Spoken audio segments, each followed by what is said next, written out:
Oi, olha eu de novo aqui, tudo bem, meu povo? Bem, hoje nós vamos fechar a lição de número 5 da nossa apostila falando sobre a história da igreja. E hoje eu queria falar um pouquinho com vocês, nesses minutos que nós temos aqui, falar um pouquinho sobre a perseguição que aconteceu lá nos anos 200, a partir dos anos 250, que aconteceu com a igreja.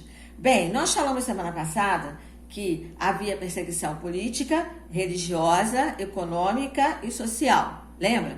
Nós comentamos sobre isso com vocês. E hoje nós vamos falar o que aconteceu realmente a partir disso.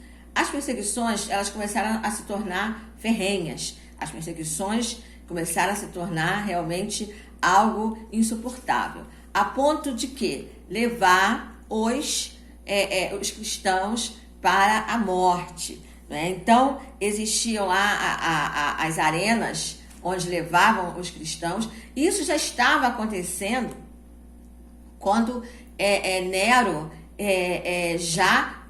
quando colocou fogo em Roma, culpou os cristãos por isso.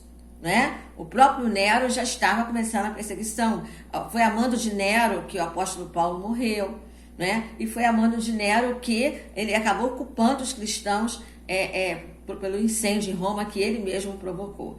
Então, a perseguição foi terrível para os cristãos. Né? Eles eram obrigados a negar a Jesus, eram obrigados a servir deuses pagãos, e aqueles que não cumpriam isso eram mandados para a arena da cova dos leões. Então, existe uma frase, né, que é dita que o sangue dos cristãos é a semente da igreja, né? Se tornou a semente da igreja. E ela é verdade, sim. Essa frase se tornou realidade, né? Cada gota aquela gota de sangue derramada ali era um avanço para a igreja crescer mais ainda. Se tornou uma semente para que a igreja pudesse crescer e avançar. Né? E aqui ele vem falando sobre isso, aqui na página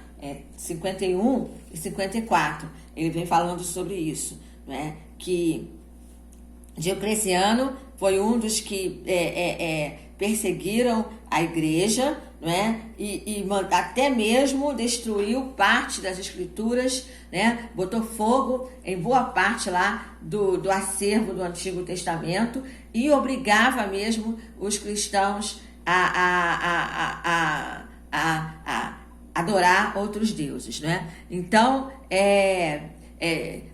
um dos escritores, um dos que escreveram foi Eusébio, né? Eusébio de Cesareia. Ele escreveu sobre o martírio dos crentes e ele disse que as prisões ficaram tão cheias de líderes e crentes comuns que não havia lugar para os criminosos, né? Porque prenderam muitos cristãos. A igreja ia crescendo e com isso, né, prendiam os cristãos e levavam-os à morte, né? Então, eles eram forçados mesmo a negar a Jesus, né? Então, aí aqui vem falando, né, que isso se deu até os anos 300, né, os anos 300. E aí, nos anos 300, apareceu um personagem, né, na história da igreja, chamado Constantino, né, que aparentemente, Constantino, ele estava a favor, né,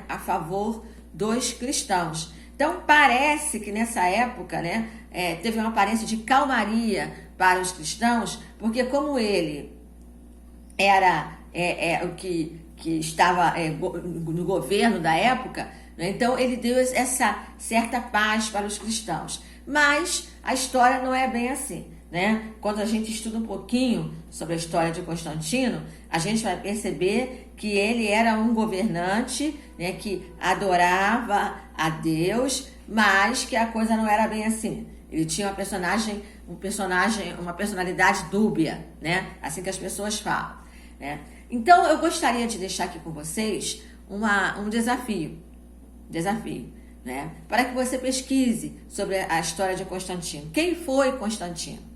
né? O que ele contribuiu ou não para o avanço da história da igreja, né? Como ele agiu, né? Qual foi o tipo de atitude que ele teve? Para alguns, ele estava a favor do cristianismo. Para outros, nem tanto. O que ele queria mesmo era o poder, né? Poder e cristianismo combinam, digamos assim, né? O poder, a política com o cristianismo podem andar de mãos dadas. Então, pesquise um pouquinho sobre o Constantino, né? Não é para entregar, é só para você conhecer, tá bom? E se você depois quiser colocar alguma opinião lá no grupo, olha, eu achei que o Constantino, ele era um falso. Não, eu achei que o Constantino estava certo. Eu achei que ele não era bem isso que ele falava e tal. Aí você fique à vontade para colocar lá no grupo, tá bom? Mas fica aí a nossa sugestão de atividade aí para você pesquisar sobre o Constantino.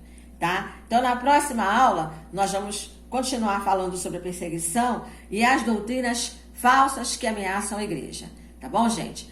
Estudem a revista, estudem a lição, estudem a apostila, não desanimem, né? Daqui a pouco vamos estar juntos em nome de Jesus, tá bom? Beijo no coração, até a próxima.